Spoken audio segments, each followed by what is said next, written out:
আমরা সাধারণত অহংকার করতে দেখি, কিন্তু অহংকারের পরিণতিটা আমরা কিন্তু কেউ ভাবি না। আসসালামু আলাইকুম। আমার আজকের গল্প অহংকার। একদিন এক ধনী ব্যক্তি একটি দামি গাড়ি কিনে নিয়ে এলো।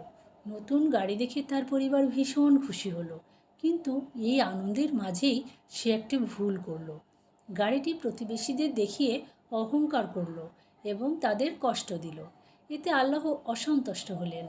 বিকেলবেলা ধনী লোকটি গাড়ি নিয়ে বের হলো। হঠাৎ একটি বড় দুর্ঘটনা ঘটে গেল।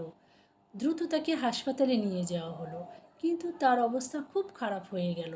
সেখানে সে শুয়ে শুয়ে ভাবতে লাগলো, আমি যদি আল্লাহর দেওয়া এই নিয়ামতের জন্য শুকরিয়া আদায় করতাম এবং প্রতিবেশীকে কষ্ট না দিতাম, তবে আজ হয়তো এমন বিপদে পড়তে হতো না। শেষমেশ সে বুঝতে পারল, আল্লাহর দেওয়া দুনিয়ার সম্পদ মানুষের কল্যাণে ব্যবহার করা উচিত, অহংকারে নয়। এ গল্প থেকে আমরা শিখলাম, মানুষকে দেখিয়ে নয়, বরং আল্লাহর সন্তুষ্টির জন্য জীবনযাপন করতে হবে। অহংকার সর্বনাশের কারণ হতে পারে। সবশেষে বলি, লাইক, কমেন্ট এবং সাবস্ক্রাইব করতে ভুলবেন না।